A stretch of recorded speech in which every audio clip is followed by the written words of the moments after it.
ஸ்ரீமதே ராமானுஜாய நமக. இன்னைக்கு நம்ம பகவத்கீதையோடைய 14வது அத்தியாயத்தோடைய பெருமைய பார்க்கலாம். எல்லாமே பாத்தீங்கன்னா ஸ்ரீமன் நாராயணன் மகாலட்சுமிக்கு சொன்னத சிவபெருமான் உமையாளுக்கு சொல்றதா அமைஞ்சிருக்கு. இந்த கதையில பாத்தீங்கன்னா சிங்கள தீவுல விக்ரம வேதாளன் அப்படின்னு பெயர் கொண்ட ராஜா இருந்தாரு. அவர் சிங்கத்துக்கு ஒப்பான பராக்கிரமம் உள்ளவராக இருந்தாரு. அவர் தன்னோட ராஜகுமாரர்களோடையும் 2 பெண் நாயோடையும் காட்டுக்கு போனாரு. அங்கு போனதும் மிக வேகமாக தப்பி ஓடிய முயலை பிடிக்க தன் நாயை ஏவினாரு.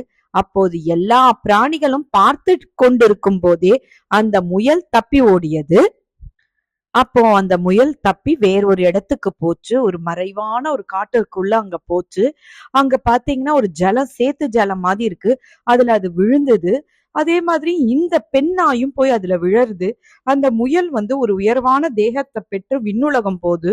அப்புறம் இந்த பெண்ணாயும் ஒரு பெண் உருவத்தை ஏந்தி அதுக்கப்புறம் அத விண்ணுலகத்துக்கு ஒரு பல்லாக்கு அதை தூக்கிண்டும் போறது. இந்த காட்சியெல்லாம் ஓடி பாக்குறாரு ராஜா.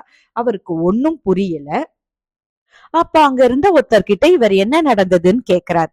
அவர் யாருன்னு பாத்தீங்கன்னா வத்சர் அப்படின்ற ஒரு அந்தணருடைய சிஷ்யராக இருக்காரு. அவர் சொல்றாரு, என்னுடைய குரு பேரு வத்சர். அவர் பகவத்கீதையோடைய 14வது அத்தியாயத்தை எப்பொழுதும் ஜபம் செஞ்சுக்கிட்டே இருப்பாரு. அவருடைய சீடன் தான் நான் கூட இந்த 14வது அத்தியாயத்தை ஜபம் பண்ணிட்டே இருப்பேன். என் காலை கழுவி கொண்ட நீர்ல தான் இந்த முயலும் பெண்ணாயும் புரண்டதுனால விண்ணுலகத்தை அடைஞ்சிடுது அப்படின்னு சொல்றாரு. அப்ப அந்த ராஜா கேக்குறாரு, நீங்க எதுக்கோ சிரிச்சீங்களே இவா 2 பேரையும் பார்த்து, எதுக்குன்னு. அவர் சொல்றாரு, நான் எனக்கு முன்ஜென்மம்ன்றது எல்லாம் புரியும். ஏன்னா பிரம்ம வித்தைய நான் என் குரு கிட்ட கத்துக்கிட்டதுனால எனக்கு முன்ஜென்மத்துல என்ன நடந்தது எல்லாம் தெரியும். இந்த முயலும் இந்த பெண்ணாயும் இவாளோட முன்ஜென்மத்தை நினைச்சு நான் சிரிச்சேன். அப்படியா, எனக்கும் சொல்லுங்களேன்னு சொல்லி கேக்குறாரு. அதுக்கு அவர் சொல்றாரு, மகாராஷ்டிரால பிரத்யுதகம் அப்படின்ற ஒரு நகரம் இருக்கு. அந்த நகரத்துல கபடம் உள்ள மனிதர்களோட தலைவராக கேசவர் அப்படின்ற அந்தனர் இருந்தாரு. அவருடைய மனைவிதான் விலோபனா. இவத்தான் இஷ்டப்படி மோகத்துல ஈடுபட்டா. இதனால கோபவசப்பட்ட அவரு இவளை கொன்னுடுறாரு. அப்புறம் இவரும் சில காலத்துல இறந்து போயிடுறாரு. அந்த பெண் அவதான் பெண்ணாயாக பிறக்கிறா.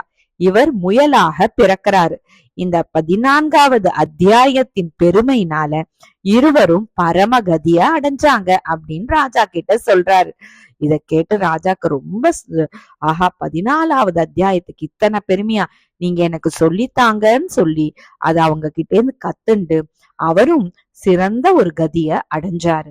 அதனால நம்ம அத்தனை பேரும் பகவத்கீதையோடைய இந்த 14வது அத்தியாயத்தை பாராயணம் பண்ணி நம்ம இறைவன் திருவடிய அடையணும். ஸ்ரீமதே ராமானுஜாய நமக.